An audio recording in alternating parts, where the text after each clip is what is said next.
Coronavírus, confirmado o primeiro caso de infecção no Brasil. Morador de São Paulo que esteve na Itália. E sobe para 20 o número de suspeitas.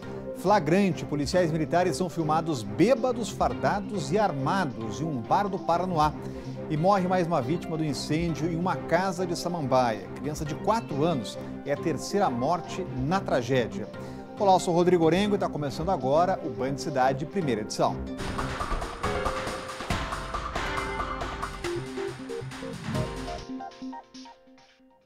Fim do carnaval, muita gente ainda se recuperando dos dias de folia.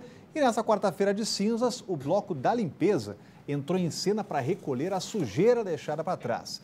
De sábado até hoje foram recolhidas mais de 22 toneladas de lixo. O clima de carnaval é de muita alegria, música e dança. Mas após a festança, o que prevalece nas ruas não são mais os foliões, e sim o lixo. Sacolas plásticas, latas e garrafas PET e de vidro. Para dar conta de todo esse lixo, o Serviço de Limpeza Urbana, o SLU, colocou nas ruas mais de 500 garis que se revezam em 3 turnos, manhã, tarde e noite. Só nesse final de semana, eles recolheram mais de 14 toneladas de resíduos. E o problema se agrava nessa época de chuva. Os resquícios do lixo viram um ótimo local para a procriação do mosquito Aedes aegypti. Outro problema é a transmissão de doenças causadas por pombos. Vamos falar sobre esse assunto já com o Cláudio Humberto, está com a gente por aqui. Muito boa tarde, Cláudio. Olá. E a comparação com o ano passado aí, gerou alguma estranheza sobre o lixo recolhido? Olha, houve uma animadora redução do volume de lixo recolhido este ano. Este ano foram 22,3 toneladas. É um número impressionante, né? Até se a gente comparar com 2019, o ano passado foram 37 toneladas. Houve uma redução bastante significativa. Isso a gente pode atribuir em grande parte o fato de que o carnaval deste ano parece ter sido um pouco, digamos assim, menor do que o do ano passado. Agora, o que impressiona mesmo é a comparação com o lixo recolhido no carnaval de 2018, o último ano de Rodrigo Hollenberg no governo. Foram 82 toneladas, 60 toneladas a mais do que no carnaval deste ano da graça de 2020. Olha, não é possível que os foliões tenham ficado subitamente conscientes da necessidade de não sujar as ruas e tenham reduzido tão drasticamente o lixo produzido, né?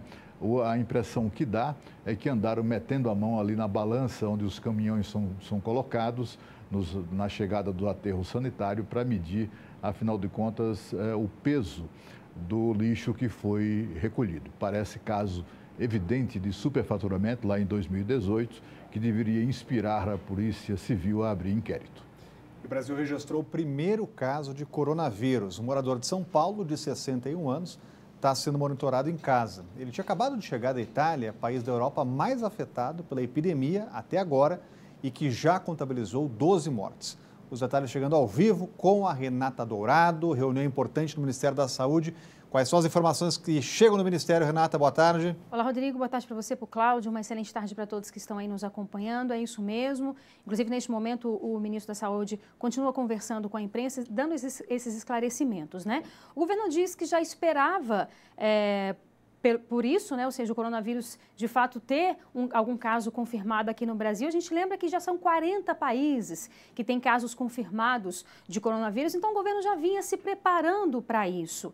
E esse caso, portanto, é de um senhor de 61 anos de idade que esteve no norte da Itália, ficou lá a trabalho entre os dias 9 e 21 deste mês. Ele retornou na sexta-feira passada sem nenhum sintomas. Inclusive, no próprio domingo, reuniu ali os familiares e amigos, convocou ali os familiares, teve uma reunião em casa, na casa dele, ou seja, teve contato com várias outras pessoas e quando foi no próprio domingo ele começou a sentir sintomas. Quais sintomas? Tosse seca, febre, dor na garganta e coriza. Sintomas clássicos de uma gripe, só que ele veio da Itália. Como você bem disse, a Itália, assim como vários outros países, né, vem aumentando o número de confirmações de casos. Então ele foi para o Hospital Albert Einstein, em São Paulo, isso na própria segunda-feira. E ali automaticamente praticamente como as pessoas já estavam se preparando para este momento, sobretudo pelo histórico dele estar vindo desse país da Europa, então já fizeram o exame, o primeiro exame deu positivo, o segundo exame também, que é a confirmação, deu também positivo. Como ele, apesar de apresentar esses quadros,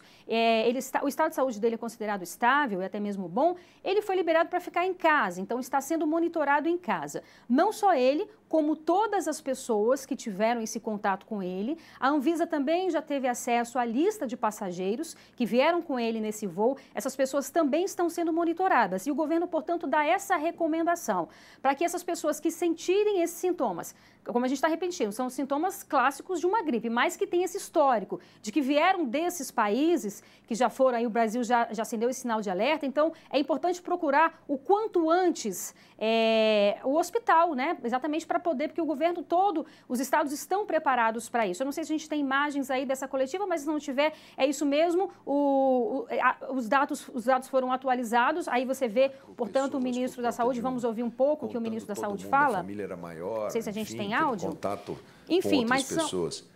Esse daqui, na hora que a gente chegar ao número total de contactantes, eu acredito que a gente deva ter aí próximo de 50, 60 que vão ser contactados.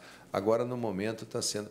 Às vezes tem gente que veio no voo, mas chegou em São Paulo e pegou o outro voo e foi para a Argentina, foi para o Chile. Agora está sendo feito toda essa métrica, porque isso daí é uma progressão bem assimétrica. Ela não é uma conta aritmética, ela é uma possibilidade, é um conjunto de fatores que a gente vai somando. Então a gente lembra que já são quase 90 mil casos confirmados, né, em todo o mundo, 40 países, portanto, mais de 2.700 mortes. A letalidade é uma letalidade relativamente baixa, cerca de 2%, e principalmente o cuidado maior é com pessoas de idade, ali que já têm mais de 70 anos de idade. Então é isso, Rodrigo, ficam essas recomendações e, sobretudo, o seguinte, não há motivo de alarde no Brasil e é muito importante as pessoas criarem o hábito simples de lavar frequentemente as mãos. Rodrigo. Obrigado, Renata. Continua acompanhando. Cláudio Humberto, você tinha já dito que o vírus ia chegar de avião, chegou e agora qual deve ser a resposta do governo brasileiro? Então, é exatamente isso que o governo tem feito. Aliás, é um papel que cabe não apenas ao Ministério da Saúde, que tem uma equipe de sanitaristas histórica, inclusive, ali no Ministério, que é gente muito competente mesmo, mas também as secretarias estaduais e municipais de saúde têm um papel que é fundamental. A gente disse aqui que o vírus chegaria de avião e, de fato, chegou. E era inexorável, era absolutamente inevitável. O que a gente precisa fazer é atuar para minimizar os seus efeitos ou a sua disseminação. É preciso lembrar algumas coisas para deixar as pessoas mais tranquilas. Estatisticamente, até agora, em todos os casos que foram registrados no mundo inteiro, crianças de até 9 anos, zero. Não tem nenhum registro de casos de crianças abaixo de 9 anos. Até a idade, e aí vai aumentando um pouquinho, até os 39 anos de idade, chega a 0,4% apenas do total de infectados. O problema começa a partir dos 70 anos. E aí já salta para 4%, para 5%, acima dos 80 anos é onde estão as vítimas, o maior número de vítimas do coronavírus. Haverá certamente campanhas de esclarecimento e também de recomendação de hábitos de higiene que precisam ser retomados. O brasileiro tem a reputação de ser talvez o povo no mundo inteiro que mais toma banho, mas é dos que menos lavam as mãos. E esse hábito precisa ser introduzido ou reintroduzido entre nós, lavar as mãos, higienizá-las também com álcool gel, enfim, ter cuidado de não levar a mão ao rosto nem aos olhos. E se tiver que fazer isso, lava antes, lava depois. Não pode dar sorte ao azar, mas não há motivo para pânico. Se você verificar que o epicentro da crise foi na província de Wuhan, na China, é uma província de 11 milhões de habitantes. É só você verificar que os infectados em toda a China são próximos dos 70, 80 mil pessoas. Portanto, é um número bastante modesto, mesmo na China, onde o vírus, aliás, está perdendo força, os casos registrados são cada vez em número menor, tanto quanto, é claro, o caso de vítimas fatais.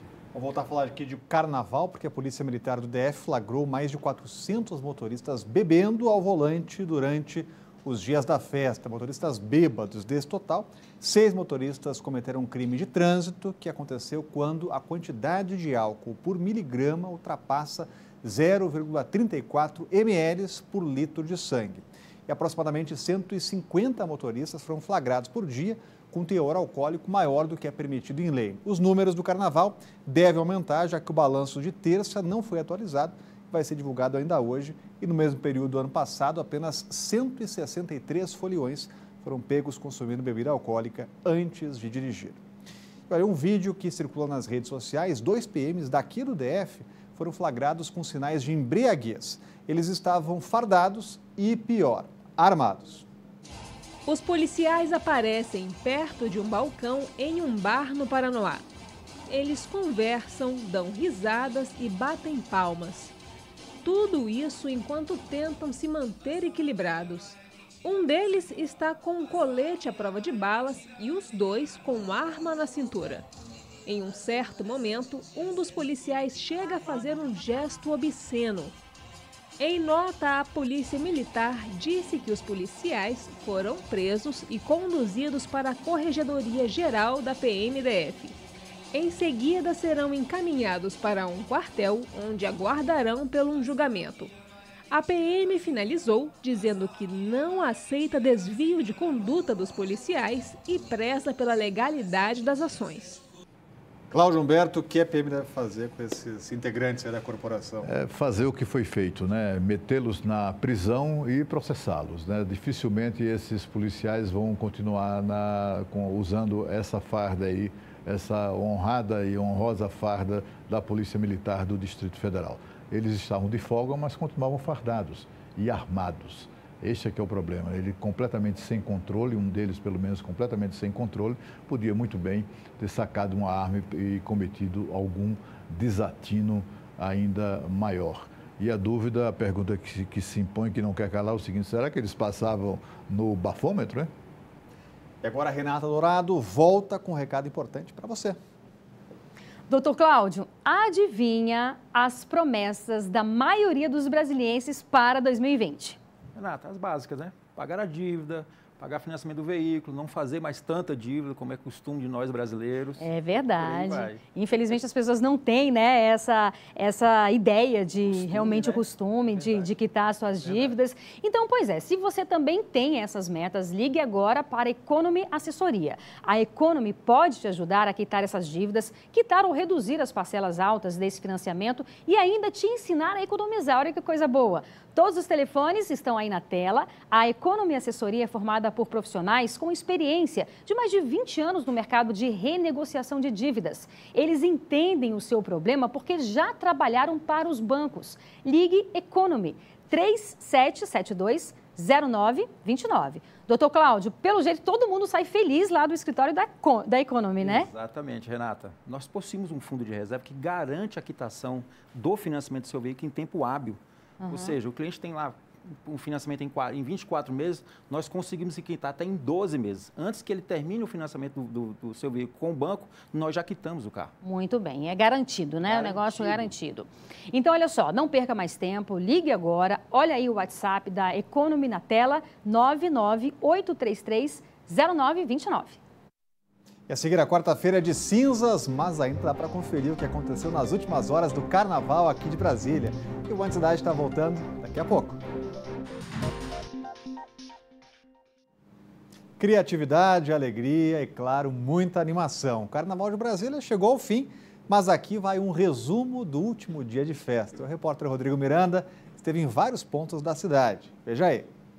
No último dia de carnaval, os foliões lotaram os blocos de rua da cidade. E não tinha essa de cansaço, não. A galera ainda teve muito gás para curtir. No setor comercial sul, 30 mil foliões fizeram a festa. Os palcos comandaram o ritmo. Tinha fantasia de unicórnio, purpurina e, claro, muita dança até o fim. Encerrar com chave de ouro o carnaval, viu? De unicórnio, gostou? Fechou legal. Vai deixar saudades? Vai deixar saudades, tinha que ter 2 vezes por ano, pelo menos. As fantasias foram os destaques do carnaval, um verdadeiro show de criatividade. Gostou? Amei. Vai. Tá com saudade? Vou ficar com saudades. Eu vim em todos. O saldo da festa agradou os organizadores. Mais de 200 artistas se apresentando, cerca de 400 empregos diretos gerados, sendo 30 deles para moradores de rua e uma expectativa de cerca de 100 mil foliões aí com a gente. Muita alegria, muita diversão para todo mundo, todos os públicos, todo tipo de gente. Na Funarte, o público foi embalado por muito axé. A Carla levou a família toda para curtir o fim do carnaval. Só a família mesmo. Juntou todo mundo aceitou? Todo mundo. O que tá achando aí? Tô achando maravilha, bem organizado, tudo ok. Na Praça dos Prazeres, na 201 Norte, também teve muita folia. O local ficou lotado e a música boa alegrou a todos. As pessoas estão investindo mais nos carnavais gratuitos, está sendo ótimo na rua. E é isso, paz e amor e tá tudo certo. O Recife e Olinda é muito melhor, mas aqui foi bom também. Foi legal, a gente achou realmente que a segurança ia estar problemática, né? Mas foi bacana. Tá bem policiado, tá bem seguro. O policiamento reforçado também levou mais segurança aos foliões. E a festa ainda foi melhor porque choveu menos nesta terça-feira. Agora já fica aquela saudade e o pensamento no Carnaval de 2021. Já tô esperando a do ano que vem. E um dos blocos mais tradicionais de Brasília, o Pacotão, também tomou conta das ruas nesta terça-feira. Como sempre, criticando a política com muito bom humor. Antes do Pacotão, vem a medida provisória. Sim, esse é o nome do bloco. Numa cidade que respira política e economia, não tem jeito. Os termos usados no dia a dia do Congresso viraram samba. Nós respiramos política, não tem como fugir desse processo. Tem gente que vem de longe para aproveitar a festa na capital do país. Vem de Floripa para passar o carnaval aqui. Eu adoro o carnaval de Brasília. O carnaval de Brasília não deve nada para os outros carnavais grandes. O bloco mais antigo e famoso é o Pacotão, criado no fim da ditadura. O nome foi adotado por jornalistas diante de um pacote de medidas baixadas por Ernesto Geisel. E há 42 anos é assim, o Pacotão entra na principal avenida comercial de Brasília dessa maneira, sempre pela contramão. O tempo passou, o Brasil voltou a ter eleições diretas, mas o bloco continua irreverente, com críticas à política nacional. E olha aí a próxima geração, já se preparando para continuar o que virou uma tradição de Brasília.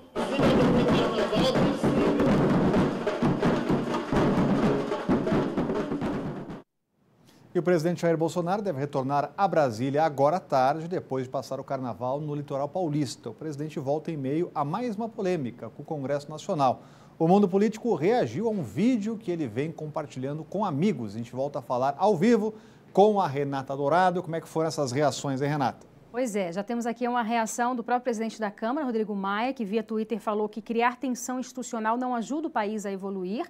Somos nós, autoridades, que temos que dar o exemplo de respeito às instituições e à ordem constitucional. O Brasil precisa de paz e responsabilidade para progredir. Portanto, palavras aqui de Rodrigo Maia, o presidente da Câmara. O que aconteceu é o seguinte, nós temos essa informação de que o presidente Bolsonaro vem compartilhando via WhatsApp um vídeo. Que vídeo é este? É um vídeo que conclama as pessoas a uma grande manifestação no dia 15 de março, então conclama as pessoas para irem para as ruas contra o Congresso Nacional. E esse é o grande ponto, né? Inclusive, nós conversamos com o ex-deputado federal, Alberto Fraga, que confirmou que recebeu do próprio presidente esse vídeo. E aí, obviamente, que a repercussão foi imediata. A gente leu aqui agora essas palavras do presidente da Câmara, Rodrigo Maia. Vários parlamentares já se manifestaram, ex-presidentes, o ex-presidente Fernando Henrique Cardoso, o ex-presidente Lula, dizem, né, em resumo, que isso é um atentado à democracia. O presidente da OAB Nacional também se manifestou, Felipe Santa Cruz, foi um pouco mais além, disse que se de fato ficar confirmado que o presidente Bolsonaro vem compartilhando, ainda que via o WhatsApp, vídeos conclamando as pessoas para irem para as ruas contra o Congresso Nacional, segundo ele, isso pode abrir caminho para um pedido de impeachment. Palavras, portanto, do presidente da OAB. Bem, o próprio presidente Bolsonaro também usou as redes sociais. Pelo Twitter, ele se manifestou, disse, entre aspas, que tem 35 milhões de seguidores nas mídias sociais, com notícias que não são divulgadas pela imprensa tradicional. No WhatsApp tem algumas dezenas de amigos que trocam imagens de cunho pessoal e finaliza dizendo que qualquer ilação fora desse contexto são tentativas rasteiras de tumultuar a República, mas certamente a repercussão sobre isso ainda vai ser grande, viu, Rodrigo? Obrigado, Renata. Cláudio Humberto, mais um round entre congressistas, presidente. O que teremos pela frente? É uma confusão, né? E é sempre assim, né? Tudo que o presidente diz ou faz sempre vai ser usado contra ele, por mais positivo que seja. E dessa vez não foi muito assim, né? Ele apenas fez o que qualquer um de nós faz. Compartilhou um vídeo que para ele é interessante, uma manifestação em defesa do seu governo e em crítica ao Congresso Nacional, que vem num processo de implantação de um parlamentarismo branco, como dizem os seus críticos. O que se afirma é que o presidente, com isso, está atacando a democracia. O presidente é produto da democracia. Ele foi eleito deputado federal durante 28 anos em seguidos mandatos. Foi eleito presidente da República numa eleição popular, democrática, pelo voto.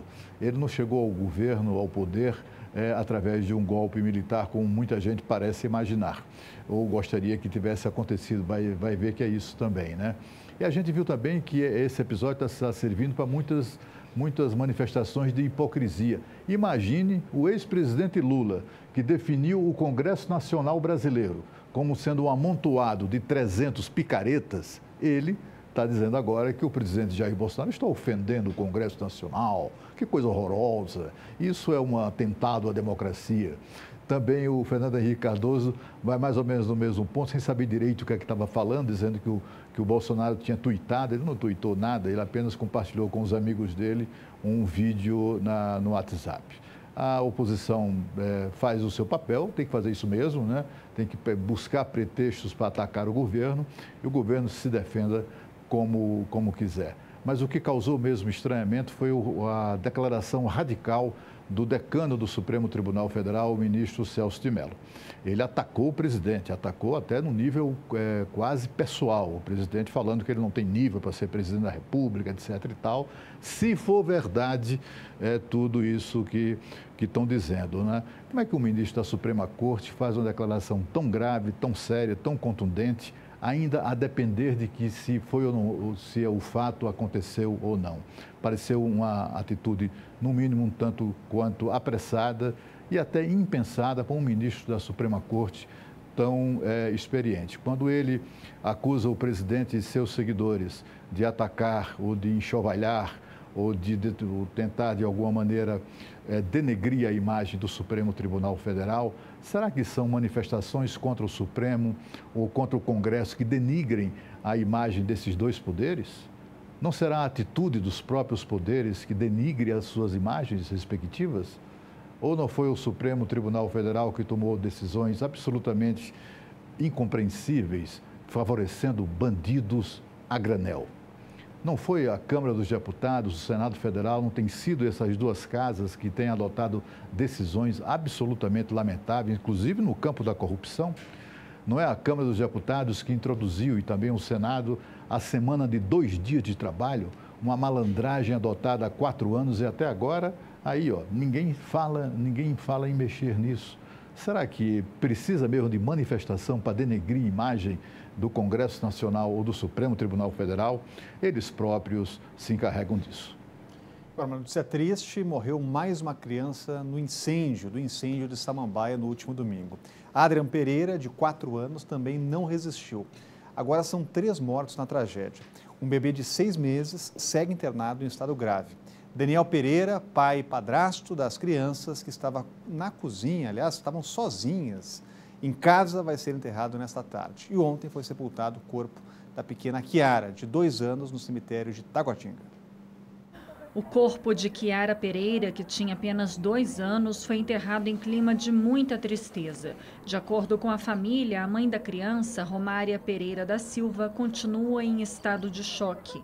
A menina morreu ainda no local durante o incêndio que aconteceu na noite de domingo na casa da família, na QR 425, em Samambaia. O padrasto dela, Daniel Pereira Lopes, de 35 anos, teve cerca de 90% do corpo queimado ao tentar tirar as crianças das chamas e estava internado em estado grave, mas também não resistiu.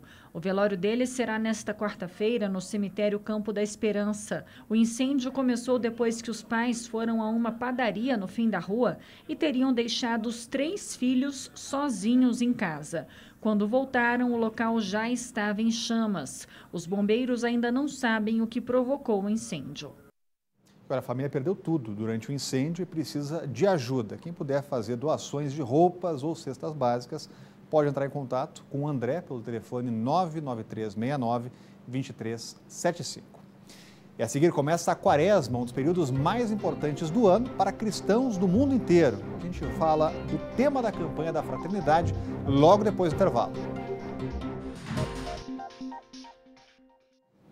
A Conferência Nacional dos Bispos do Brasil, a CNBB, lançou agora há pouco a campanha da Fraternidade 2020. E o tema é Fraternidade e Vida, Dom e Compromisso. A campanha quer incentivar as relações de mútuo cuidado entre as pessoas, na família, na comunidade, também na sociedade e no mundo.